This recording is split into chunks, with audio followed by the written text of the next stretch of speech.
तो बच्चों OSI model हम करेंगे, और ओएसआई मॉडल ही एक तरीके से पूरी नेटवर्क की थीम है ना। तो पहले तो इसको हम समझने के पर्पज से समझ रहे हैं, लेकिन जैसे जैसे हम सारी नेटवर्किंग करेंगे ना, आपको ओएसआई मॉडल अपने आप से और ज़्यादा क्लियर होता चला जाएगा।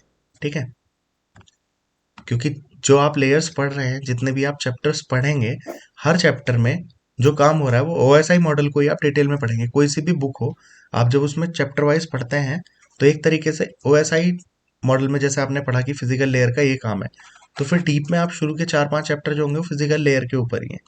फिर आप डेटा लिंक लेयर का जो काम आपने पढ़ा कि इसमें फ्रेमिंग करता है, एरर करेक्शन डिटेक्शन, ये सारी चीजें होंगी, तो उन सब के ऊपर अलग अलग चैप्टर्स हैं। कि मान लीजिए आप नेटवर्क लेयर पढ़ रहे हैं, तो नेटवर्क लेयर के फीचर्स हैं कि ये राउटिंग करता है ना, आईपी एड्रेसिंग करता है। तो इनके ऊपर अपने आप में बड़े बड़े चैप्टर्स हैं पूरे। तो जैसे शुरू में आप जो ये छोटा छोटा भी याद करेंगे ना इसके क्या फीचर है, बट आपके पेपर के पर्सपेक्टिव से अब है तो वो सारे चैप्टर्स अंदर डिटेल में भी उसी के बारे में बात हो रही होगी, लेकिन जो ओएसआई मॉडल में आप यहाँ पे भी डिस्कस कर रहे हैं, इसी से भी आपके क्वेश्चन हो जाएंगे, क्योंकि फीचर तो ऑलमोस्ट सेम ही है, डिटेल वाले क्वेश्चंस आते नहीं। तो यहाँ पे जो आप इसकी थ्योरी भी पढ़ेंगे, उसमें से भी ऑलमोस्ट आपके बहुत सारे क्वेश्चंस हो जाएंगे। ठीक है, बाकी उन सारे चैप्टर्स को हमें डिटेल में पढ़ना ही है। ठीक है, तो सबसे पहली बात, ओएसआई मॉडल आपको एक तो ये पता होना चाहिए इसका नाम क्या है, ओपन सिस्टम इंटरकनेक्शन, आईएसओ का स्टैंडर्ड है। तो इसे जनरली बोलता है क्या, आईएसओ। तो आईएसओ की फुल फॉर्म क्या है, इंटरनेशनल स्टैंडर्ड ऑर्गेनाइजेशन। ठीक है, तो आईएसओ का ये आईएसओ तो ऑर्गेनाइजेशन हो गई बच्चों एक। ठीक है, और ओएसआई क्या है, मॉडल है, ओपन सिस्टम इंटरकनेक्शन। यहाँ से इतनी बात जरूरी है, अब इसका है क्या, ये किस मतलब क्या फ्रेमवर्क है इसका। अब जनरली इसको बोलते हैं थ्योरेटिकल मॉडल है। ठीक है, जैसे इसकी इम्प्लीमेंटेशन मॉडल जो है वो टीसीपी आईपी मॉडल बोलता है। काम वहां पे भी सेम है, वहां पे भी लेयर्स, बट लेयर्स का फर्क है कि जैसे यहाँ पे हम 7 लेयर्स मानते हैं, थ्योरेटिकल हमने सारी लेयर्स को अलग अलग कंसेप्ट में कर रखा है। बट जैसे ओएसआई मॉडल में, वो टीसीपी आईपी मॉडल में लेयर्स 7 नहीं होंगी, वहां पे लेयर्स कम है। कुछ लेयर्स को मिक्स कर रखा है कि उनकी फंक्शनैलिटी के बेसिस पे। ठीक है, तो वो वहां पे देखेंगे। तो पहली बात, पेपर में यहाँ पे आईएसओ की फुल फॉर्म आ सकती है, तो ये इंपॉर्टेंट है। ओएसआई की फुल फॉर्म आ सकती है, तो ओएसआई की फुल फॉर्म इंपॉर्टेंट है। खत्म कहानी। ठीक है, अब इसकी 7 लेयर्स, ये लेयर बच्चों आपको बिल्कुल याद होनी चाहिए सीक्वेंस में। सबसे पहले आती है फिजिकल लेयर, फिजिकल के बाद डेटा लिंक, फिर नेटवर्क लेयर, फिर ट्रांसपोर्ट लेयर, फिर सेशन, प्रेजेंटेशन और एप्लीकेशन। कुछ लोग इनको कि पी डी एन टी ऐसा करके कुछ याद करने की कोशिश करेंगे, उसकी जरूरत नहीं है। अगर आप कॉन्सेप्ट बनाएंगे ना इसका, किस लेयर पे क्या काम होता है, डेटा किस तरीके से ट्रांसफर हो रहा है, किस तरीके से हम कुछ चीज भेजते हैं वो दूसरी डिवाइस पे जाती है, तो इन्हें याद करने की ऐसी जरूरत एज सच पड़ेगी ही नहीं। क्लियर हो रही है भाई? जी। ठीक, तो अभी इनका जब हम एक एक का फंक्शन करेंगे ना, तो आपको ऑटोमेटिकली चीजें क्लियर रहेंगी। थोड़ा सा एक बार देख लेते हैं, मान लीजिए हमारे पास ये सिस्टम है। ठीक है, इस सिस्टम से इस सिस्टम पे कोई डेटा मैं ट्रांसफर कर रहा हूँ। क्लियर, यहाँ से मान लीजिए ये सिस्टम ए है, ये सिस्टम बी है, यहाँ से यहाँ पे कोई डेटा ट्रांसफर होगा। इसके बीच में दुनिया में बहुत सारे नोड्स होंगे, राउटर्स होंगे, उनसे होके डेटा ट्रांसफर हो रहा होगा। समझ रहे हो? जी। मतलब सपोज ये मेरा कंप्यूटर है और आपके कंप्यूटर में मैं कुछ मेल भेज रहा हूँ या कुछ भी भेज रहा हूँ, तो दुनिया भर की कितनी चीजों से होके वो उस टाइम पे पास हो रहा होगा। क्लियर हुई हम्म। बच्चों बात? तो सबसे पहला काम तो यहाँ पे क्या होता है, जैसे फिजिकल लेयर है, तो फिजिकल लेयर कुछ काम करती है, फिर डेटा लिंक इसके ऊपर कुछ काम करेगी, नेटवर्क कुछ काम करेगी, ट्रांसपोर्ट, सेशन, प्रेजेंटेशन, एप्लीकेशन। तो ये डेटा यहाँ से यहाँ तक कैसे काम कर रहा है, थ्योरेटिकली ओएसआई मॉडल ये सारा चीज एक्सप्लेन करता है कि किसमें कहाँ क्या काम हो रहा होगा, कौन सी लेयर किस काम के लिए रेस्पॉन्सिबल है। ठीक है, क्लियर हो रही है ओके। बच्चों? तो अब इसको हम वन बाय वन चीज देखेंगे कि फिजिकल लेयर कैसे काम करेगी, डेटा लिंक कैसे काम करेगी, क्या क्या इंपॉर्टेंट क्वेश्चन इससे बन सकते हैं, वो मैं यहीं पे साथ के साथ चीज बताता चलूंगा। इस ओएसआई मॉडल की तो हर बात इंपॉर्टेंट है। ठीक है, आपने ये फीचर भी देखा होगा, जैसे पिछली बार भी क्वेश्चन थे ना, फर्स्ट और सेकंड करके दे रखा है कि सेशन लेयर ये काम करती है या प्रेजेंटेशन ये करती है, कौन सा ट्रू फॉल्स है, दोनों ट्रू है, पहला ही ट्रू है, ऐसा करके बहुत सारे क्वेश्चंस आपको इसी के बेसिस पे मिलेंगे। ठीक है, तो सबसे पहले हम लेयर पढ़ते हैं, कौन सी लेयर है आपके पास, फिजिकल लेयर। फिजिकल। तो फिजिकल लेयर का बेसिकली काम क्या है, जैसे डेटा ट्रांसफर हो रहा होगा, जब आप डेटा ट्रांसफर करते हैं तो एक नोड से, जैसे हमने यहाँ पे बात कर रहे थे, हम अगला पेज तो डिलीट ही कर देता है। हम डेटा ट्रांसफर कर रहे हैं मान लीजिए, तो एक नोड से दूसरे नोड तक जाने के लिए, जैसे यहां से ये डेटा यहां पे आया, ठीक है, या यहां से यहां पे जाएगा, बीच की डिवाइसेस में भी तो जा रहा है। आप जी। जैसे देखो बच्चों, चैप्टर्स पढ़ेंगे, हर चीज का डिटेल में देखेंगे, तो वो कॉन्सेप्ट तो अपना आप क्लियर हो जाएगा। यहाँ पे कई प्रोटोकॉल्स भी काम करते हैं, किस तरीके से डेटा ट्रांसफर हो रहा है, वो सारी चीजें रहेंगी क्लियर। बट अभी जैसे मान लीजिए यहाँ पे एक काम क्या कर रहा है फिजिकल लेयर, सिर्फ उतना देखना है कि फिजिकल लेयर का काम क्या है, ठीक है, डेटा लिंक का काम क्या है, नेटवर्क लेयर का काम क्या है। जैसे नेटवर्क लेयर आपको इतना पता होगा, नेटवर्क लेयर किसके लिए रेस्पॉन्सिबल होती है? आईपी एड्रेसिंग के लिए होती है। आईपी एड्रेसिंग मतलब आपके सिस्टम का कोई आईपी एड्रेस होता है, जैसे फोन में भी है तो आईपी एड्रेस मिलता है ना आपको, है ना। हम्म। तो वो आईपी एड्रेसिंग के लिए अगर ये जिम्मेदार है, तो उसका काम है कि यहां से यहां तक डिलीवरी करना। यहाँ पे तीन तरीके के क्वेश्चन बनते हैं, जैसे डेटा लिंक लेयर कहाँ पे डिलीवरी करता है, नेटवर्क लेयर कहाँ पे डिलीवरी करता है, और ट्रांसपोर्ट लेयर कैसे डिलीवरी करता है, ठीक है। ये तीन क्वेश्चन बहुत ज्यादा इंपॉर्टेंट है, बहुत ज्यादा बनते हैं, ठीक है। फिजिकल लेयर का काम क्या है? फिजिकल लेयर का बेसिकली काम है तुम्हारा रॉ बिट्स के ऊपर, ठीक। जैसे फिजिकल लेयर का काम सिर्फ क्या है, जो आपकी बिट्स ट्रांसफर हो रही है ना, जैसे अब हाँ, पहली बात तो ये, हर लेयर, जैसे अपर लेयर नीचे वाली लेयर को डेटा देती है। जैसे दोनों साइड पे काम चल रहा होगा बच्चों, ये मान लो इधर से ये सेंडर का है, तो सेंडर की सारी चीजें इस चीज को फॉलो करेंगे, और रिसीवर के एंड पे भी, यहाँ पे भी तुम्हारे पास फिजिकल लेयर होगी, डेटा लिंक लेयर होगी, नेटवर्क लेयर होगी, transport, session, presentation and application, ठीक है। अब एक तरीके से data link layer physical layer को डेटा पास करती है।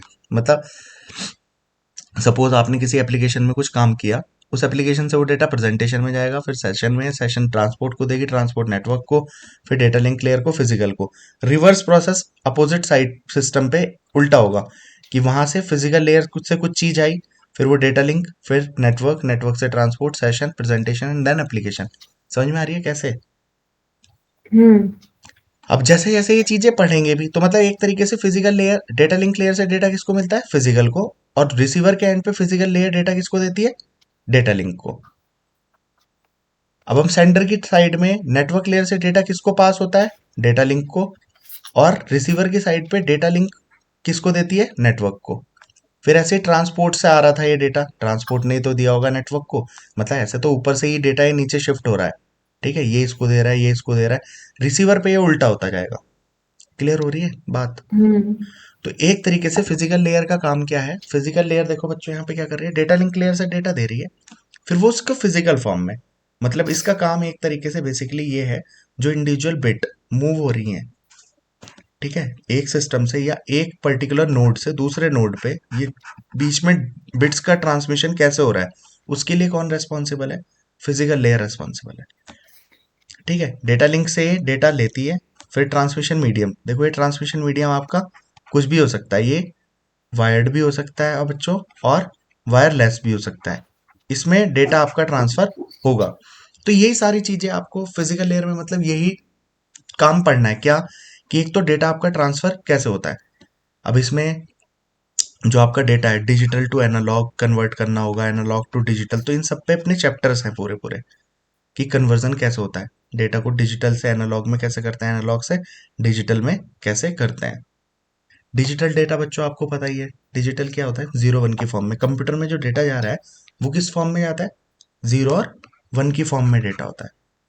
लेकिन जो क्या मीडियम में, जो हम हवा में हमारे पास डेटा ट्रैवल कर रहा है, कहीं पे भी करेगा, क्या वो डिजिटल सिग्नल्स ट्रैवल कर सकते हैं? नहीं कर सकते, एनालॉग सिग्नल ट्रैवल कर सकते हैं।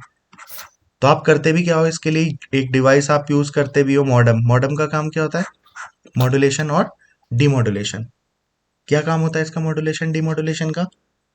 एनालॉग सिग्नल को डिजिटल में कन्वर्ट करना, डिजिटल को एनालॉग में करना, हम ऐसा पढ़ते हैं।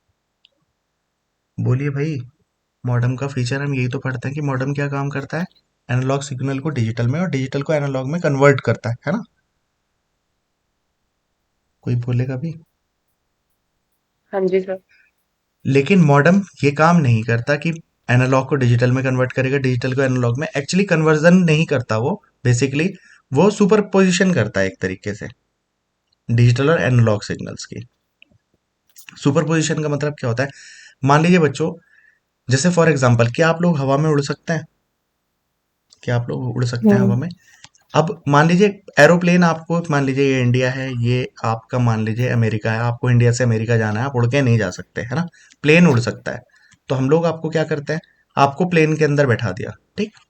मान लीजिए आप हैं डिजिटल सिग्नल और प्लेन है एनालॉग सिग्नल, तो एनालॉग सिग्नल ट्रेवल कर सकता है, ठीक है। तो ऐसा थोड़ी है हमने आपको एनालॉग में कन्वर्ट कर दिया, हमने सिर्फ आपको एनालॉग में बैठा दिया। अब ये प्लेन यहाँ से उड़ के यहाँ पे जाएगा, ये पहुंच गया। यहाँ पे क्या होगा, हम प्लेन में से आपको बाहर निकाल लेंगे। तो बेसिकली हुआ क्या है, डिजिटल सिग्नल को एनालॉग में कन्वर्ट नहीं किया, यही काम मतलब वहां पे भी होता है, सुपर पोजिशन कर देते हैं। मतलब उन सिग्नल्स को उसके साथ ऐसे मिक्सअप कर देते हैं कि वो भी उसके साथ ट्रेवल कर पाए।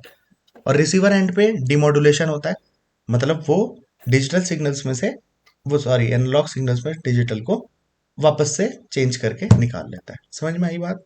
ये काम बेसिकली मॉडेम करता है, बट हम पढ़ ऐसे ही लेते हैं मॉड्यूलेशन और डिमॉड्यूलेशन। मॉड्यूलेशन का मतलब होता है कि डिजिटल सिग्नल को अपना एनालॉग में कन्वर्ट करना, और डीमॉड्यूलेशन का मतलब होगा जब रिसीवर एंड पे वो आ गया तो डीमॉड्यूलेट करेंगे, यानी कि जो तुम्हारा एनालॉग सिग्नल था उसको वापस से किस में कन्वर्ट कर देंगे, डिजिटल में, क्योंकि कंप्यूटर को तो डिजिटल ही सिग्नल समझ में आएगा ना।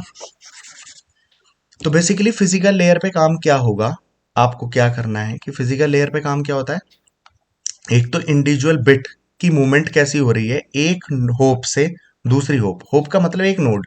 मैंने आपको बताया डेटा ट्रांसफर होगा, ए से बी तक जा रहा है अगर डेटा, ठीक है, तो बीच में बहुत सारे नोड से होके पास होके जाता है। मान लीजिए ये सोर्स हम्म। है और ये आपका डेस्टिनेशन है, ये आप मेरा कंप्यूटर है, ये आपका कंप्यूटर है। यहाँ से आपके पास डेटा जा रहा है तो बीच में बहुत सारी नोड से ट्रेवल कर रहा होगा। तो फिजिकल लेयर की फिलहाल रेस्पॉन्सिबिलिटी क्या है, एक नोड से दूसरी नोड तक इंडिविजुअल बिट्स को ट्रांसफर करना। ये बात क्लियर है? ठीक है। ठीक। और तो देखो इसकी बेसिकली काम क्या क्या है, physical characteristics of the interface and medium. एक तो ये चीज देखना, फिजिकल मतलब जो भी मीडियम आप जिसमें भी ट्रांसफर कर रहे हैं उसकी फिजिकल कैरेक्टरिस्टिक्स किसके अंदर, कौन सी लेयर कंसिडर करती है, फिजिकल लेयर। बिट को किस तरीके से आप रिप्रेजेंट कर रहे हैं, मतलब उसकी एनकोडिंग वगैरह किस तरीके से करेंगे, वो भी रिप्रेजेंटेशन ऑफ बिट्स किसका काम है। ये क्वेश्चन डायरेक्टली बन जाते हैं इस तरीके से कि इनमें से कौन सा काम फिजिकल लेयर का नहीं है। अब मान लो यहाँ पे कह दे एरर करेक्शन एंड डिटेक्शन, तो क्या वो आपको काम यहाँ पे दिख रहा है? नहीं। बस, तो वो काम उसका नहीं है। तो यहाँ पे जितने इसके काम है ना एज इट इज ये याद भी करने हैं। और बच्चों इसे याद करने की इसलिए जरूरत नहीं पड़ेगी, हर चीज के ऊपर आप चैप्टर पढ़ोगे, समझ रहे हो। जैसे मान लीजिए डेटा लिंक लेयर के जितने काम है कि डेटा लिंक लेयर तुम्हारा फ्रेमिंग करेगा, एरर करेक्शन करेगा, एरर डिटेक्शन करेगा, सबके लिए इंडिविजुअल चैप्टर्स हैं। तो वो तो जस्ट एक काम बता रहा है, जब उसके ऊपर पूरे चैप्टर पढ़ेंगे 50 पेज, तो इंसान को वो लाइन ही याद नहीं रहेगी कि डेटा लिंक लेयर ये काम करता है, ठीक है। हम्म। तो रिप्रेजेंटेशन ऑफ बिट्स हो गया। डेटा रेट, डेटा रेट का क्या है कि किस रेट पे डेटा ट्रांसफर हो रहा है, ये भी कौन मेजर करेगा, physical layer. Synchronization of bits, bits को आपस में सिंक्राइज करेगा, ठीक है। सेंडर रिसीवर मतलब सिंक्राइज होने चाहिए, यहाँ से जो बिट जा रही है रिसीवर भी उसी वे से रिसीव कर रहा हो, ठीक है। और लाइन कन्फिग्रेशन, ये लाइन कन्फिग्रेशन आप समझ सकते हैं, मतलब पॉइंट टू पॉइंट होगा या मल्टी पॉइंट होगा, उस तरीके की कन्फिग्रेशन हम यहाँ पे करेंगे। क्लियर यहाँ पे? तो फिजिकल लेयर के ये काम होता है। इसके बाद डेट, ये क्लियर हो गया आपको काम, ये याद भी कर रहे हैं कि फिजिकल लेयर क्या काम करती है। और देखो बच्चों आज तो याद ही करने पड़ेंगे, जैसे शुरू के 2 दिन 4 दिन आप पढ़ रहे हैं तो याद करने पड़ेंगे, याद करने। अब जैसे जैसे आज मैं डेटा लिंक पढ़ा रहा हूँ, अब आप सोचो याद क्या करना। चलो जब हम इसके चैप्टर्स डिटेल में पढ़ेंगे तो ये अपने आप याद हो जाएंगे, लेकिन अगर अभी से याद कर रखा होगा तो उसके ऊपर मतलब फिर वो कि हाँ ये काम हमने वहां पे पढ़ा था, तो फिर उसको पढ़ना आसान हो जाएगा ना। तो आज तो इसको याद करना ही है। अब जैसे फिजिकल लेयर के, अब ये दोनों, इन दोनों के ऊपर क्वेश्चन बनता है पेपर में आपका, ठीक है। याद वे भी करने हैं क्योंकि मान लो क्वेश्चन ये आ जाए इनमें से कौन सा इसका काम नहीं है। बच्चों क्वेश्चन करना इसलिए भारी नहीं होगा ये, अब जो वो काम दे रहा होगा तो वो काम हो, अब आपने तो सबके सब लेयर्स के याद कर रखे हैं ना, फिजिकल के भी डेटा लिंक के भी, है ना, नेटवर्क लेयर सबके काम याद किया आपने। अब अगर वो काम देगा तो इस मान लो इसने पूछा इनमें से कौन सा नेटवर्क लेयर का काम नहीं है, तो मान लो उसने राउटिंग दे दिया, आईपी एड्रेसिंग दे दिया, ठीक है, और मान लीजिए कुछ और दे दिया। तो आपको पता है कि ये दोनों काम होते ही हैं, ये वाला काम अब मान लो इसने दे दिया लाइन कन्फिग्रेशन को, तो आपको ये भी तो याद है ना कि लाइन कन्फिग्रेशन का काम किसका है, फिजिकल लेयर का, तो यानी ये काम इसका नहीं है। क्लियर हुआ? अब ये जो इसके ऊपर वैसे क्वेश्चन बनता है, देखो फिजिकल टोपोलॉजी, क्या कल आपने टोपोलॉजीज पढ़ी है ना? हम्म। सारी टोपोलॉजी, तो स्टार टोपोलॉजी हो गया। अब देखो इसने बता रखी है कौन कौन से। Mesh topology, every device is connected to every other device. Star topology में क्या है? Devices are connected through central devices. बच्चों इसी से क्वेश्चन आ जाता है, जैसे मान लो ये कह दिया devices are connected through a central device, कौन सी टोपोलॉजी है? ठीक है। Okay. Each device is connected to the next forming a ring, तो ये रिंग टोपोलॉजी होगी। बस टोपोलॉजी क्या है? एक कॉमन लिंक से है। ये कैसी होती है बच्चों? Multi point hmm. है ना? हाइब्रिड टोपोलॉजी हो गई, this is a combination of two or more topologies. तो टोपोलॉजी तो हम पढ़ चुके हैं ना कल, सारी डिटेल में, सबकी advantage disadvantage. Transmission mode, transmission mode क्या है? डेटा कैसे ट्रांसफर हो रहा है, सिंप्लेक्स है, हाफ डुप्लेक्स है या फुल डुप्लेक्स। सिंप्लेक्स में क्या है देखिए, only one device can send, और दूसरी केवल रिसीव कर सकती है। यहाँ पे सबकी डेफिनेशन आ गई, इसलिए मैंने वहां पे कल लिखी नहीं थी, फिगर फिगर थी। अरे समझ आ रही है, इसलिए हाँ यहाँ पे मैं जी। इनको इंपॉर्टेंट लिख रहा हूँ, क्योंकि ये क्वेश्चन दोनों तरीके से बनते हैं। निताश्री क्लियर है? हाँ जी सर। अब इसके बाद डेटा लिंक लेयर। तो बच्चों अगर आपने वहां पे ध्यान किया है, मतलब वो लेयर याद अपने आप हो जाएंगी, ऐसा कुछ रट्टे की जरूरत नहीं है कि पहले कि फिजिकल डेटा लिंक नेटवर्क ऐसे करके याद करें, अपने आप याद हो जाएगी। ठीक है। अब डेटा लिंक आपको पता है कहाँ पे आती है, नीचे फिजिकल है, फिर डेटा लिंक है, फिर नेटवर्क है। तो एक तरीके से डेटा लिंक लेयर को डेटा कहाँ से मिलता है? नेटवर्क लेयर से, और ये उस डेटा को कहाँ पास करती है? फिजिकल लेयर को। रिसीवर एंड पे फिजिकल लिंक लेयर किसको देती है काम? डेटा को, और डेटा ऊपर किसको पास करता है? नेटवर्क लेयर को। इस तरीके से काम होता है। ये सेंडर की मशीन पे है और ये रिसीवर की मशीन पे है। यही यहाँ पे इन्होंने दिखा रखा है। नेटवर्क लेयर से डेटा आएगा किसके पास? डेटा लिंक लेयर के पास। ये डेटा को किसको दे देगी? फिजिकल लेयर को। और वहां पे क्या हो रहा है? फिजिकल रिसीवर एंड पे फिजिकल लेयर से डेटा डेटा लिंक के पास आएगा, और ये डेटा किसको दे देगी? नेटवर्क लेयर को। ये क्लियर है? ये हर हर किसी लेयर पे सेम है। जैसे अगर इसके ऊपर अगली लेयर पढ़ोगे आप, नेटवर्क लेयर, तो नेटवर्क लेयर किन के बीच में होती है? नेटवर्क के ऊपर होती है ट्रांसपोर्ट, नीचे होती है डेटा लिंक। तो ट्रांसपोर्ट से डेटा किसको मिलता है? नेटवर्क को। और नेटवर्क किसको पास करती है? डेटा लिंक को।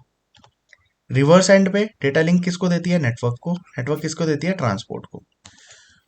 क्वेश्चन क्या क्या बन सकते हैं बच्चों, वो मैं आपको साथ के साथ बताते चल रहा हूँ। आपको क्वेश्चन के पर्सपेक्टिव से तो देखना ही देखना है, लेकिन हर लेयर को समझना जरूरी है। पूरी नेटवर्किंग लेयर्स के ऊपर ही आधारित है। ठीक है।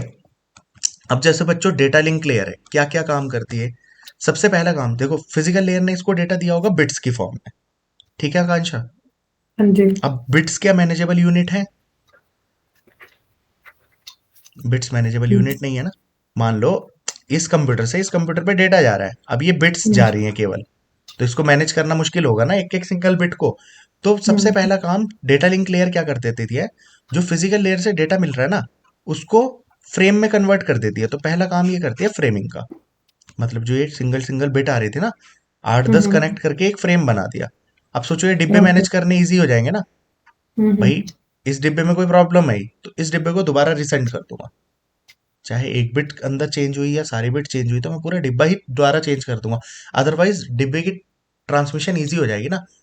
भाई अगर मान लीजिए मुझे 1000 बिट ट्रांसफर करनी थी, तो मुझे पहली गई उसकी एक्नॉलेजमेंट, दूसरी गई उसकी एक्नॉलेजमेंट, कौन सी फेल हुई उसकी एक्नॉलेजमेंट, ये करना पड़ेगा। लेकिन अगर मैं फ्रेम बना दूं, मतलब एक डिब्बे में आपने 50-50 बिट रख दी, तो मान लो पहला डिब्बा आपने सेंड किया और ये सक्सेसफुल हो गया, तो आपको एक ही एक्नॉलेजमेंट मिलेगी ना। तो इसका मतलब है 50 बिट जा चुकी, फिर अगली 50, अगली 50, अगली 50, और जो फेल होगी दोबारा सेंड कर दो। टाइम तो उतना ही लगना है। काम क्या हो रहा है? बस बॉक्सेस में हमने कन्वर्ट कर दिया। तो सबसे पहला काम डेटा लिंक लेयर क्या करती है? जो नीचे से बॉक्सेस मिल रहे हैं उसको किस में कन्वर्ट कर देती है? मतलब सिंगल बिट्स को फ्रेम्स में। तो पहला काम करेगी फ्रेमिंग का। ये बात क्लियर हो रही है? ओके। सेकंड काम करती है, फ्रेम्स में कन्वर्ट कर दिया, फिर ये एरर करेक्शन करेगी। Error correction and detection. तो एरर करेक्शन के लिए आपने पढ़े होंगे CRC, LRC, VRC, cyclic redundancy check, vertical redundancy check, है ना? ये चीजें आपने पढ़ी होंगी, चेक सम वगैरह। तो ये काम भी किस पे होता है? डेटा लिंक लेयर पे होता है। यहां से एक क्वेश्चन बहुत ज्यादा बनता है कि जैसे ये तो अब यहाँ पे आप टाइप ही पढ़ लोगे, यहाँ पे आप पूरे टाइप पढ़ लोगे कि कितने तरीके से आप कर सकते हैं एरर कंट्रोल। लेकिन क्वेश्चन एक बनता है कि डेटा लिंक लेयर पे एरर कंट्रोल किस फॉर्म में होता है। चार ऑप्शन दे रखे होंगे, सीआरसी, एलआरसी, वीआरसी और चेकसम। तो कोई बताएगा भाई किससे होता है? गौरव, सीआर गौरव किससे? किससे? सीआरसी से। सीआरसी से। ठीक है। और क्योंकि ये काम आपका ना एरर कंट्रोल का, ये कहाँ पे होता है? कौन सी और लेयर पे होता है? ट्रांसपोर्ट लेयर पे भी होता है। वहां पे जो होता है वो चेकसम से होगा। ठीक है, ये क्वेश्चन बहुत ज्यादा बनता है कि इस पे किससे होता है, उस पे किससे होता है, वो वहां पे पढ़ लेंगे। तो बच्चों इनके ऊपर अब जैसे सीआरसी कैसे काम करती है, एलआरसी का मतलब क्या है, वीआरसी क्या है, चेकसम क्या है, पूरा चैप्टर है। फ्लो कंट्रोल ये करता है। फ्लो कंट्रोल आपने पढ़ा होगा, फ्लो कंट्रोल के लिए चैप्टर पूरा पढ़ा होगा कि स्टॉप एंड वेट, ठीक है, stop and wait, go back N R Q, ये ठीक है। और स्टॉप एंड वेट होता है, एक go back N R Q होता है, और क्या होता है बच्चों, एक स्लाइडिंग विंडो प्रोटोकॉल पढ़ी होगी ना फ्लो कंट्रोल के लिए। तो वो काम भी कहाँ पे होता है? डेटा लिंक लेयर पे होता है। इसके पूरे पूरे चैप्टर्स है, मेरा कहने का मतलब ये है। तो पहली बात, डेटा लिंक लेयर रिस्पॉन्सिबल किसके लिए? मूव करना है एक फ्रेम को। फ्रेम क्यों? देखो सबसे इंपॉर्टेंट काम इसका है, फ्रेमिंग का करती है। याद रखना भी कैसे आसान है। सबसे पहले क्या काम हो रहा था, फिजिकल लेयर पे बिट्स ट्रांसफर हो रही थी। उस बिट्स को डेटा लिंक लेयर ने सबसे पहला काम क्या किया, मैनेजेबल यूनिट में कन्वर्ट किया, दैट इज कॉल्ड फ्रेम। तो सबसे पहला काम क्या कर रहा है, फ्रेम में कन्वर्ट कर रहा है। ठीक है।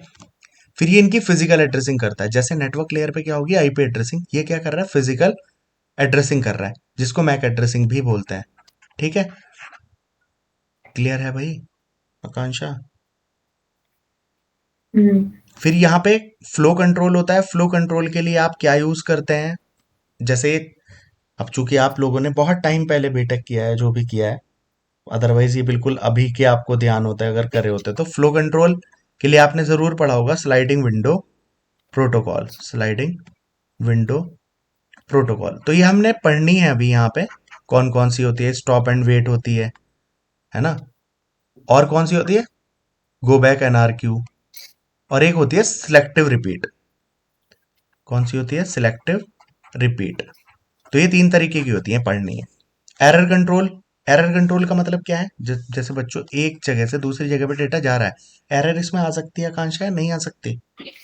आ सकते हैं। तो क्या हमें अब देखो फ्लो कंट्रोल का मतलब क्या है, फ्लो कंट्रोल क्यों जरूरी है? अब मान लो मैं यहां से भेज रहा हूं 10 पैकेट एक साथ, है ना, 10 पैकेट पर सेकंड। इसकी रिसीवर की कैपेसिटी है केवल 5 पैकेट पर सेकंड। तो क्या फायदा होगा? बाकी पांच पांच पैकेट ड्रॉप होते जाएंगे ना। तो क्या मेरा डेटा कंप्लीटली इसके पास जा पाएगा? बोलिए। नहीं। तो फिर फायदा क्या हुआ डेटा भेजने का? तो इसलिए फ्लो कंट्रोल जरूरी है। एरर कंट्रोल क्यों है? चलो पैकेट जो मैंने भेजे वो सारे इस पे जा रहे हैं, बट पैकेट में भेजा था मैंने कुछ, मान लो मैंने भेजा था 101, पहुंचा यहाँ पे 110, तो डेटा तो चेंज हो गया ना। तो मुझे ये भी तो चेक करना पड़ेगा ना, डेटा चेंज तो नहीं हो रहा। तो यानी एरर कंट्रोल भी क्या होता है भाई, एक डिवाइस से दूसरी डिवाइस पे डेटा जा रहा है, तो फ्लो कंट्रोल होना चाहिए या नहीं? हाँ जी। फ्लो कंट्रोल से समझ में आया कि फ्लो कंट्रोल का मतलब क्या है? जिससे कि पैकेट्स लॉस ना हो। एरर कंट्रोल का हम्म। मतलब क्या है? जो आपने डेटा भेजा क्या वो करेक्टली पहुंचा? तो अब ये हमारे हिसाब से करेक्टली पहुंचना चाहिए, बट इसे चेक कौन करेगा वो करेक्ट गया कि नहीं गया? तो हमें एरर कंट्रोल की मैकेनिज्म लगानी पड़ेगी, जो ये चेक करेगा जो आपने भेजा वो उसके पीछे पहुंच रहा है या नहीं। कैसे करते हैं? रिडंडेंसी करके। रिडंडेंसी होता है मतलब एक्स्ट्रा बिट्स उसके साथ हम ऐड करेंगे। अब देखो जैसे इसमें क्या होता है, सीआरसी होता है, एलआरसी होता है, वीआरसी होता है और चेकसम होता है। ये बच्चों क्वेश्चन करेंगे हम कि चेकसम में मान लो आपको ये डेटा भेजना है कि 10101 भेजना है सेंडर से, ये रिसीवर पे पहुंचा, तो ये सीआरसी से करके दिखाओ भाई कैसे पहुंचेगा, ये कैसे एरर आएगी, तो सीआरसी कैसे रिकॉग्नाइज कर पाएगा, एलआरसी कैसे करेगा, वीआरसी कैसे करेगा। तो जब ये क्वेश्चन करेंगे तो फिर तो ध्यान ही रहेगा भाई एरर कंट्रोल क्या होती है। अब एक्सेस कंट्रोल का मतलब क्या है? एक्सेस कंट्रोल का मतलब है, अब आकांक्षा आपने इतनी चीजें पढ़ी कि हम मान लो ये वही मान लीजिए रिंग टोपोलॉजी है, तो रिंग में क्या है, ये सेम ही लिंक है ना जो सब यूज कर रहे हैं। अब किसको इस टाइम पे एक्सेस मिले कि वो डेटा को सेंड करे? भाई मल्टीपल लोग अगर एक साथ सेंड करने लग गए तो क्या होगा, डेटा का लॉस होगा। हाँ जी। तो यहाँ पे एक बार में एक ही पर्सन यूज करे, तो उसके लिए हम्म। एक्सेस किसको मिलना चाहिए? वो एक्सेस कंट्रोल भी कौन करता है? डेटा लिंक लेयर पे होता है। और एक्सेस कंट्रोल ही किससे करता है? अगर आपने पढ़ा हो अलोहा वगैरह, ध्यान होगा अलोहा, सीएसएम में, सीडी, सी डी, ये सब चीजें मैकेनिज्म जो हैं, अलोहा में भी स्लॉटेड अलोहा और प्योर अलोहा दो तरीके का पढ़ा होगा, स्लॉटेड और प्योर। तो देखो ये भाई बच्चों पूरा चैप्टर पढ़ेंगे कि अलोहा कैसे काम करता है। कल वो आ रखा था ना एक पी परसिस्टेंट का क्वेश्चन, तो वो इसके अंदर ही होता है। क्लियर हो रही है बात लोग? तो अभी फिर अब देखो बच्चों इसके पूरे पूरे चैप्टर पढ़ने हैं, जैसे फ्रेमिंग का चैप्टर पढ़ना है, फिजिकल एड्रेसिंग तो चलो ये सिंपल बात हो गई कि मैक एड्रेसिंग किस तरीके से करनी है। फ्लो कंट्रोल पे पूरा चैप्टर पढ़ेंगे जिसमें हम पढ़ेंगे स्लाइडिंग विंडो प्रोटोकॉल किस तरीके से काम करती है, मतलब स्टॉप एंड वेट मैकेनिज्म क्या है, गो बैक एनआरक्यू क्या है, सिलेक्टिव रिपीट क्या है। फिर एरर कंट्रोल पढ़ेंगे तो उसकी ये चारों प्रोटोकॉल पढ़ेंगे, सीआरसी कैसे काम करती है, एलआरसी, वीआरसी और चेकसम कैसे काम करता है। काम करना मतलब जैसे अगर ये बिट जा रही है, अगर ये इसके पास नहीं पहुंची तो हमें कैसे पता चलेगा सीआरसी के थ्रू कि डेटा हमारा सही गया है या गलत गया है। और अगर मान लो 10 ये एग्जैक्टली यही गया है तो इसका मतलब क्या है कांश, आप तो कुछ करने की जरूरत नहीं है, डेटा सही चला गया। और अगर मान लो 10101 की जगह 10100 चला गया हो, तो यानी हमें पता चल जाएगा हमारे डेटा में प्रॉब्लम है, तो हम उसको क्या कर देंगे, रिसेंड कर देंगे। That's it, it is simple. जैसे मेल है, कोई डिलीवरी फेल हो गई या कोई प्रॉब्लम हुई, तो आप क्या करते हैं, ये थोड़ी उसको सुधारने बैठते हैं, आप रिसेंड कर देते हैं। ठीक है। हम्म। और सबसे, अब ये होप टू होप या नोट टू नोट डिलीवरी करती है, ये सारी एक साथ समझाऊंगा कौन सी डिलीवरी क्या कर रही है। क्योंकि नेटवर्क लेयर पे क्या है, बच्चे इसमें बहुत ज्यादा कंफ्यूज रहते हैं और बहुत बहुत ज्यादा इंपॉर्टेंट क्वेश्चन है ये। ठीक है, मतलब पेपर के पर्सपेक्टिव से क्वेश्चन कैसा आया था, नोट टू नोट डिलीवरी कौन सी लेयर करती है। ऑप्शन दे दिया, physical layer, data link layer, network layer, transport layer. या सोर्स टू डेस्टिनेशन कौन करती है, या प्रोसेस टू प्रोसेस डिलीवरी कौन सी करती है। तीन डिलीवरी है, कैसे करती है वो समझाऊंगा। ठीक है। अभी इस वाले को देख नहीं रहे, होप टू होप डिलीवरी को, नेटवर्क और ट्रांसपोर्ट और कर लेते हैं, फिर बताऊंगा इसके बारे में। अब नेटवर्क लेयर बच्चों, इस लेयर का काम क्या होता है, जैसा नेटवर्क नाम से ही आपको समझ में आ रहा होगा कि नेटवर्क लेयर है, तो ये काम क्या करती है। पहला काम करती है बच्चों, इसके दो ही काम है इंपॉर्टेंट, आईपी एड्रेसिंग करना। ठीक। अब देखो आईपी एड्रेसिंग का आप पूरा चैप्टर पढ़ते हैं, IP version 4, IP version 6। Version 4 कितनी बिट का होता है, 32 बिट का। आप फोन वगैरह में देखते हैं ना ऐसे कि 128.15.30.40, मान लो ये कोई एड्रेस है, तो आईपी एड्रेस किस बिट में है, आईपी वर्जन 4 का है। आईपी वर्जन 6 होता है 128 बिट का। एक तो यही क्वेश्चन आपके लिए बहुत ज्यादा इंपॉर्टेंट है, कल भी आपने देखा होगा, दोनों के ऊपर क्वेश्चन आ रखे हैं कि वर्जन 4 कितने बिट का होता है, चार ऑप्शन दे रखे होंगे। वर्जन 6 कितने बिट का होता है, चार ऑप्शन दे रखे हैं। ठीक है। फिर वर्जन 4 में आपकी क्लासेस भी होती है कि क्लास ए है, बी है, सी है, डी है और ई है, पांच क्लासेस होती हैं। इन सब क्लासेस में नेट आईडी कितनी होगी, होस्ट आईडी कितनी होगी, वो सारा क्वेश्चन हमें पढ़ने हैं। क्लियर हुई भाई बच्चों? तो पहला काम इसका क्या काम हो गया, आईपी एड्रेसिंग करना। और दूसरा काम होता है इसका राउटिंग करना। राउटिंग का जैसे नाम से ही आपको अर्थ समझ में आ रहा होगा, रूट डिसाइड करना कि पैकेट कहाँ से कहाँ पे ट्रेवल करके जाएगा। क्लियर हुई भाई बच्चों? तो ये दो काम है, इन दोनों के ऊपर पूरा चैप्टर पढ़ना है। राउटिंग भी आपकी आपने पढ़ रखी होंगी, राइट। राउटिंग कौन कौन सी होती है, लिंक स्टेट राउटिंग होती है जो इंपॉर्टेंट वाली है, मतलब दो तरीके से होती है, इंटर स्टेट और इंट्रा स्टेट। तो लिंक स्टेट राउटिंग होती है आपकी, और कौन सी होती है बच्चों दूसरी, किसी को भी नेटवर्क याद ना है क्या कुछ भी, सबने बहुत टाइम पहले पढ़ी है हाँ, भूल गया हूँ। सब। गौरव, कौन सी होती है दूसरी राउटिंग, डिस्टेंस वेक्टर राउटिंग। ठीक है, डिस्टेंस वेक्टर राउटिंग, तो ये दोनों होती हैं एक दो। तो ये कैसी होती है, मगर इंटर वाली होती है। एक इंट्रा डोमेन भी राउटिंग होती है जिसको हम बोलते हैं कौन सा, एक और राउटिंग होती है वो, चलो तभी कर लेंगे। तो राउटिंग का पूरा चैप्टर पढ़ना है। तो यहाँ पे नेटवर्क लेयर क्या क्या काम करती है, आईपी एड्रेसिंग और राउटिंग। फिलहाल मैं इसको आपके किस पर्पज से पढ़ा रहा हूँ, इसमें बताने का अर्थ ये है कि ये पूरे चैप्टर्स, आईपी एड्रेसिंग तो आपने सुना ही होगा ना, आईपी एड्रेसिंग के तो क्वेश्चंस भी आपने देखे होंगे।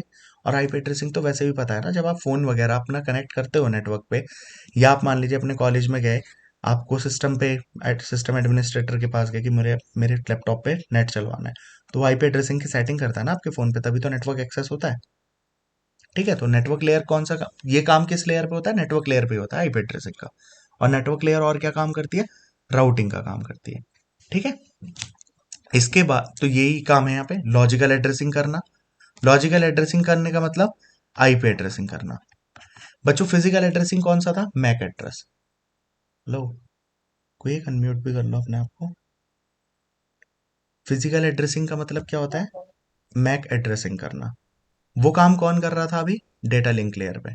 डेटा लिंक लेयर ने क्या क्या काम किया था? क्या काम किया था बच्चों? सबसे पहला काम तो उसने फ्रेमिंग का किया था। फिर उसने फिजिकल एड्रेसिंग किया था, यानी मैक एड्रेसिंग। फिर एरर कंट्रोल, फ्लो कंट्रोल और एक्सेस कंट्रोल। ये सारे अपने आप में चैप्टर्स है। एरर कंट्रोल चैप्टर है, फ्लो कंट्रोल चैप्टर है, एक्सेस कंट्रोल चैप्टर है। ठीक है, फ्रेमिंग का खुद चैप्टर है। तो जैसे इसलिए कि हमें कैसे ये चीज ध्यान रह रही है, सारे चैप्टर्स पढ़ रखे हमने डिटेल में, तो फिर तो पता ही है ना कौन सी लेयर पे कौन सा काम हो रहा है, या इस काम का मतलब ही क्या है। तो ये तो एक टर्म है सिर्फ। जब पूरा चैप्टर पढ़ रखा है इसके बारे में डिटेल में, तो टर्म तो याद रह ही जाएगी। अब जैसे यहाँ पे नेटवर्क लेयर क्या क्या काम कर रही है? लॉजिकल एड्रेसिंग यानी आईपी एड्रेसिंग करना और राउटिंग करना। अब राउटिंग जितने तरीके की होती है, अब जब आपने सारी चीजें देख रखी हैं, है ना, या आईपी एड्रेसिंग वर्जन 4 कैसे काम करता है, वर्जन 6 कैसे काम कर सकता है, आपस में कन्वर्ट कैसे कर सकते हैं, तो ये चीज भी याद रहेगी रहेगी। बट पेपर के पर्पज से तो बच्चों सिर्फ इतना ही आ जाता है, इनमें कौन सा काम हो रहा है। अब पढ़ेंगे आईपी एड्रेसिंग का चैप्टर हम, वो भी क्योंकि कभी कभी क्वेश्चन आ जाता है क्लास ए में कितनी नेट आईडी होती है, कितनी होस्ट आईडी होती है, सारी चीजें क्वेश्चंस बन जाते हैं। ठीक। बाकी यहाँ से एक इंपॉर्टेंट क्वेश्चन देखो, एक क्वेश्चन ओएसआई लोअर से अगर आप पेपर के हिसाब से या रटने के हिसाब से पढ़ रहे हैं, तो क्वेश्चन क्या बन सकते हैं? किस लेयर का कौन सा काम नहीं है, एक तो हर लेयर से ये क्वेश्चन बन सकता है। दूसरा, एक ये सोर्स टू डेस्टिनेशन डिलीवरी या नोड टू नोड या होप टू होप, ये किस में हो रही है?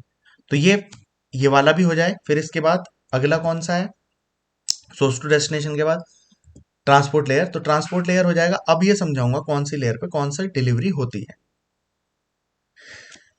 यह भी समझ लेते हैं बच्चों। हमारे पास इस सिस्टम से, यहाँ वाले सिस्टम से इस सिस्टम पे डेटा जाना है।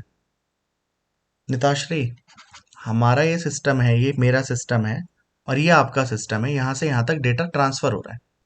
क्लियर? जी। तो हाँ जी। आपके सिस्टम का कोई ना कोई आईपी एड्रेस होगा। जी।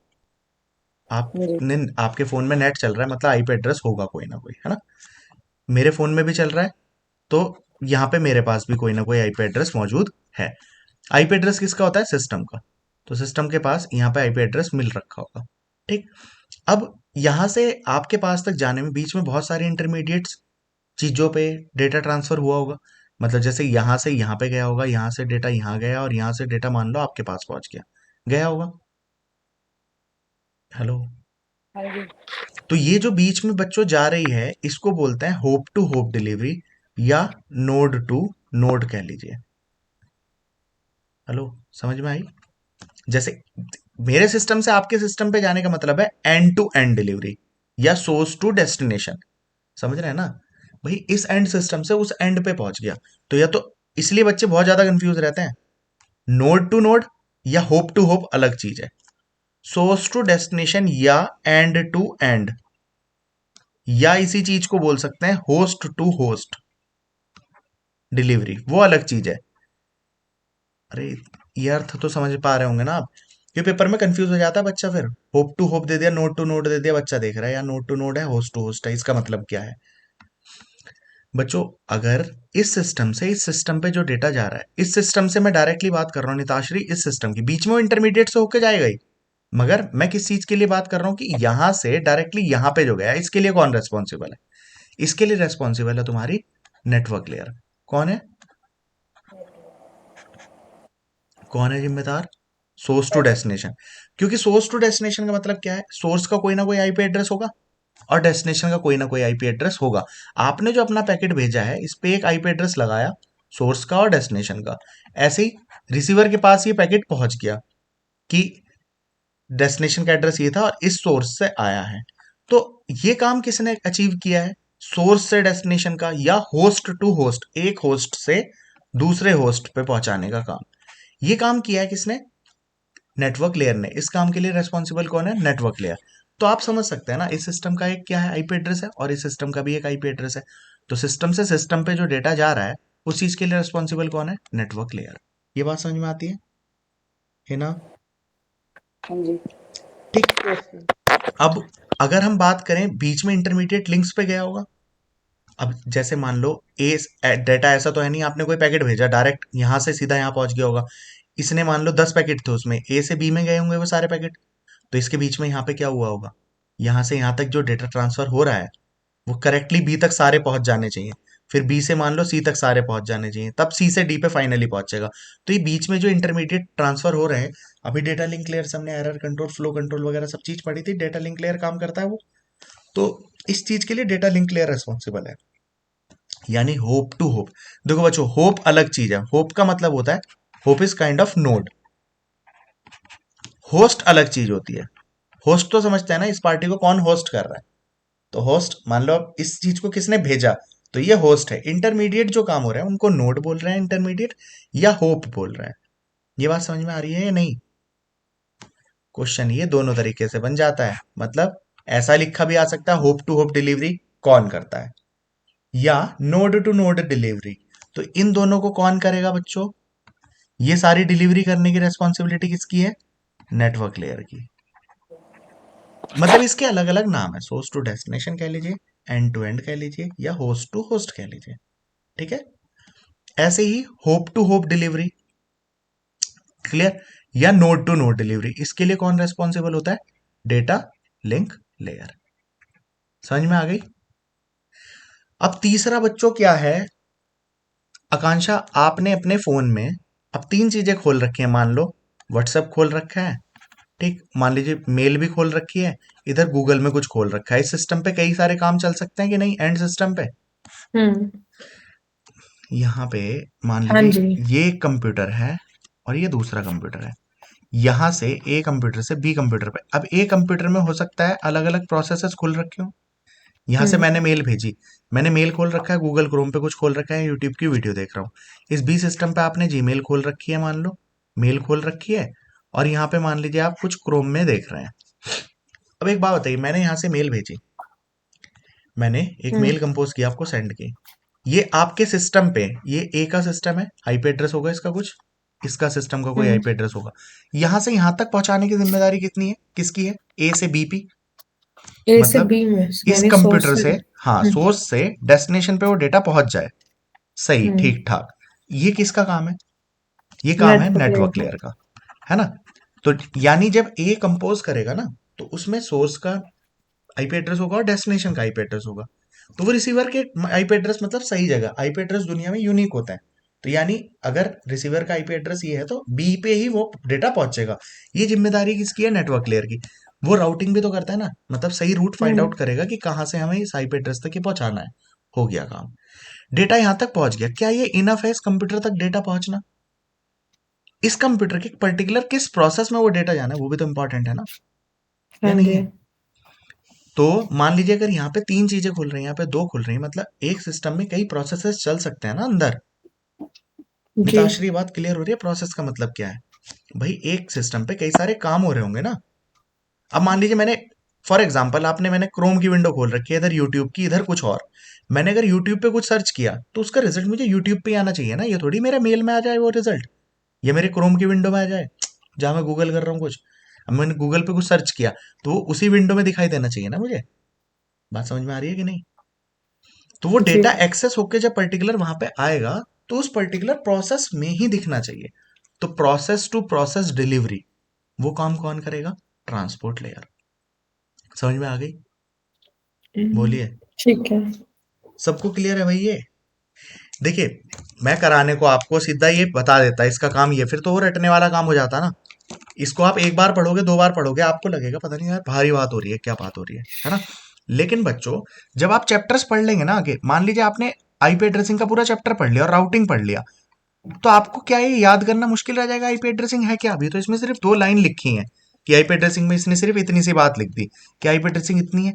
आप पूरा डिटेल में पढ़ेंगे आईपी एड्रेसिंग वर्जन 4 कैसे काम करता है, वर्जन 6 कैसे काम करता है। समझ में आ रही है? तो फिर तो ये बातें जी। आपको बहुत छोटी लगेंगी। इसलिए मैं कह रहा हूं कि जब पूरा नेटवर्क खत्म होगा तो ऐसा नहीं है कि हमें रटना पड़ेगा, याद करना पड़ेगा। ओएसआई लेयर तो सबसे स्मॉलेस्ट चीज आपके लिए रह जाएगी तब, जो अभी आपके लिए बड़ा है। अब अगर मैं डायरेक्ट बताता फिर तो कोई मतलब ही नहीं है, फिर इसकी एक्सप्लेनेशन क्या, फिर तो बैठ के याद कर लो ये लॉजिकल एड्रेसिंग कर रहा है, राउटिंग कर रहा है। लेकिन हम जिस पर्सपेक्टिव से कर रहे हैं उससे पूरे नेटवर्क में हमें क्या करने वाले हैं वो विजन क्लियर हो जाएगा। और जब पूरे एक बार हमें विजन दिख जाता है ना कि ये चीज ऐसे ऐसे हो रही है, फिर काम करना आसान हो जाता है। जैसे हम आर्किटेक्ट से नक्शा समझते हैं, भाई ये घर ऐसा बनेगा, यहाँ पे ये कमरा होगा, ये होगा, तो अभी आप वो डिटेलिंग समझ रहे हैं, फिर तो हर कमरे के ऊपर डिटेल में काम होगा ना। समझ में आई? तो यहाँ पे फिलहाल काम क्या हो रहा है, ट्रांसपोर्ट लेयर काम कर रही है। देखो इसी को आप याद रख सकते हैं तो बहुत इजीली ऐसे काम हो जाएगा। ठीक, यहाँ पे जो बीच में इंटरमीडिएट डेटा ट्रांसफर हो रहा है, जैसे इससे इसके बीच में जाना, इससे इसके बीच में, इससे इसके बीच में, और इससे इसके बीच में, यहाँ पे डेटा ट्रांसफर हो रहा होगा तो इस तरीके से ही हो रहा होगा ना। तो ये सब काम इस चीज को बोलते हैं नोड टू नोड। नोड, या और hop to hop to hop. Hop, है ना। ये काम कौन कर रहा है आपका, डेटा लिंक लेयर। किसकी रेस्पॉन्सिबिलिटी क्लियर हो गई? अब अगर हम बात करें यहां पे, ये आपका ए क्या है, ए सोर्स है ना। और यहां से सीधा मैं बात कर रहा हूं बी पे पहुंचने की, यानी सोर्स टू डेस्टिनेशन। डेस्टिनेशन। और इस सोर्स टू डेस्टिनेशन की जगह इसको आप क्या पढ़ सकते हैं, होस्ट टू होस्ट। देखो बच्चों पेपर में ना कंफ्यूज आदमी ऐसे हो जाता है, याद तो करके गए थे होप टू होप, वहां पे आ गया होस्ट टू होस्ट। तो इसलिए मैंने इसके सारे नाम दे दिए जिस जिस नाम से क्वेश्चन बन जाता है। तो सोर्स टू डेस्टिनेशन डिलीवरी करना है, या होस्ट टू होस्ट, ये डिलीवरी करने का काम किसका है, नेटवर्क नेटवर्क लेयर लेयर। का। ठीक, तो ये क्वेश्चन भी आपके जो हो जाएंगे आराम से। फिर बात क्या है, एक सिस्टम पे मतलब ए और बी, इन सिस्टम के अंदर कई प्रोसेस भी तो चल रहे होते हैं ना। तो उस पर्टिकुलर प्रोसेस से, तो खाली सिस्टम से उस सिस्टम पे पहुंचना इज नॉट इनफ, हमें उस सिस्टम के किस प्रोसेस पे वो डेटा डिलीवर करना है, दैट इज ऑल्सो इंपॉर्टेंट। तो वो काम किससे होता है, मतलब प्रोसेस टू प्रोसेस डिलीवरी। मतलब अगर मान लीजिए ये एक प्रोसेस है और ये एक प्रोसेस है, मतलब ये मेल खोल रखा था, यहाँ पे मेल है, तो यहां से यहां तक आना, यानी प्रोसेस टू प्रोसेस डिलीवरी करना, ये काम किसकी मदद से हम कर पाते हैं, ट्रांसपोर्ट लेयर से। किससे, ट्रांसपोर्ट लेयर से। तो मेरे ख्याल से सारे काम क्लियर हो गए होंगे। अब ये स्लाइड्स भी क्लियर होंगी, ये बार बार ये वाली जो स्लाइड चल रही थी होप टू, है ना, पिछली भी एक छुड़वा दी थी मैंने। आगे वाली में तो पूरा डिटेल आ जाएगा, देखो ट्रांसपोर्ट लेयर में ही बन रखा होगा यहाँ पे। ठीक है, देखो एक सिस्टम से इस सिस्टम पे गया, बीच में इंटरमीडिएट कई जगह पे तो ये है नेटवर्क लेयर का काम क्या है, होस्ट टू होस्ट डिलीवरी करना, यानी सोर्स टू डेस्टिनेशन करना। ट्रांसपोर्ट लेयर क्या कर रही है, इस सिस्टम के किस प्रोसेस पे पहुंचाना है, तो प्रोसेस टू प्रोसेस डिलीवरी करने का काम कौन करेगा, ट्रांसपोर्ट लेयर करेगा। तो बच्चों देखो ट्रांसपोर्ट लेयर सबसे पहला काम ही क्या करती है, किसके लिए रेस्पॉन्सिबल है, डिलीवरी करना मैसेज की from one process to another process. ये बात क्लियर होगी, ट्रांसपोर्ट लेयर क्या काम करेगी। समझे। और बच्चों ये कर किसकी वजह से पाती है, सर्विस पॉइंट एड्रेसिंग की वजह से, मतलब पोर्ट एड्रेस की वजह से। एक क्वेश्चन बहुत ज्यादा आता है, जैसे मान लो एसएमटीपी का पोर्ट नंबर क्या है, तो एसएमटीपी का पोर्ट नंबर क्या है, कौन बताएगा। गौरव, तुझे तो याद होना चाहिए भाई, नहीं किया याद। 25। हाँ वेरी गुड।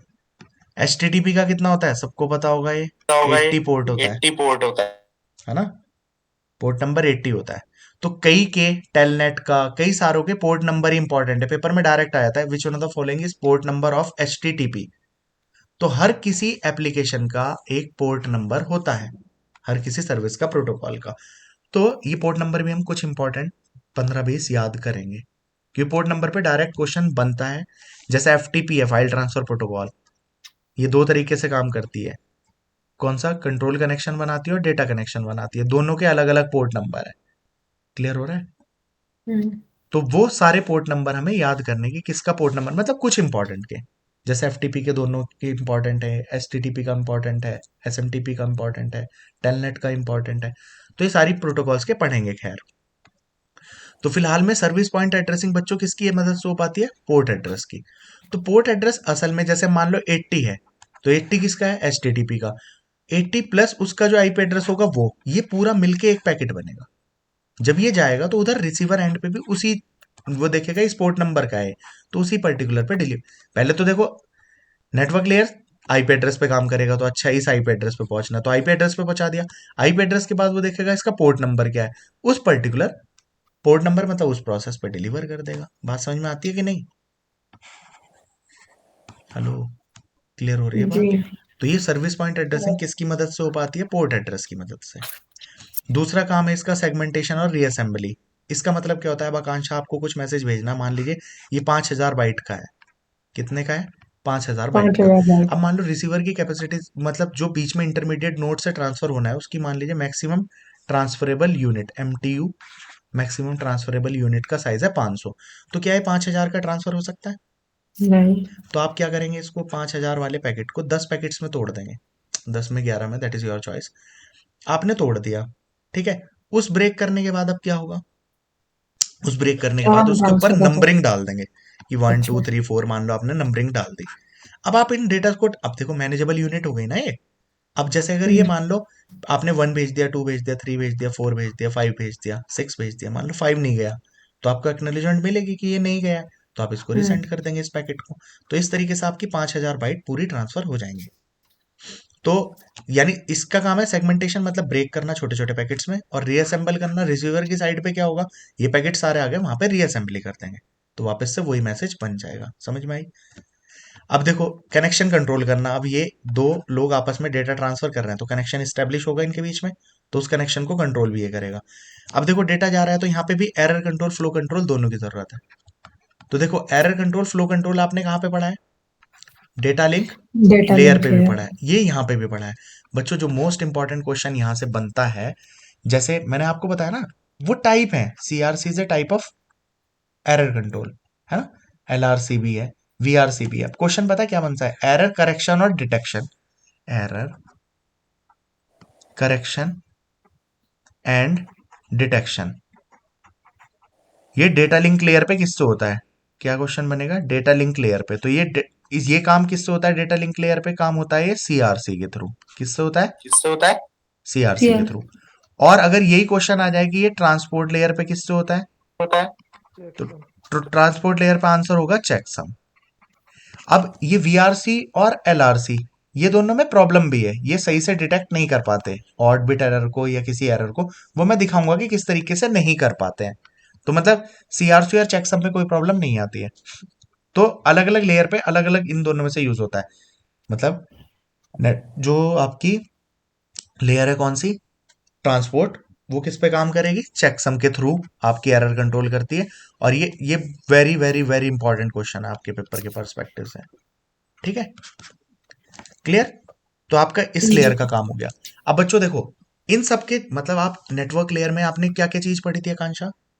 नेटवर्क लेयर में पढ़ा था आपने, दो काम करता है नेटवर्क लेयर, क्या क्या बोलिए? आईपी एड्रेसिंग IP एड्रेसिंग करना और और राउटिंग राउटिंग। करना। इनके चैप्टर्स पढ़ेंगे आप, है ना। अब हम्म, जैसे ट्रांसपोर्ट लेयर में पढ़ा आपने तो पोर्ट एड्रेसिंग, तो पोर्ट एड्रेसिंग करते कैसे हैं उसका चैप्टर पढ़ेंगे। ठीक है। उसके बाद सेगमेंटेशन और रीअसेंबली, तो कनेक्शन कैसे बनाते हैं, तो वो कनेक्शन स्टैब्लिश करना। तो आपने 3 वे हैंडशेकिंग पढ़ी होगी यहाँ पे, कैसे TCP कनेक्शन क्रिएट करता है। तो इसके अंदर प्रोटोकॉल है ना, TCP और UDP। तो दोनों प्रोटोकॉल में किस तरीके से कनेक्शन स्टैब्लिश होता है, तो कनेक्शन कंट्रोल करता है ना ये, तो वो काम आप पढ़ेंगे।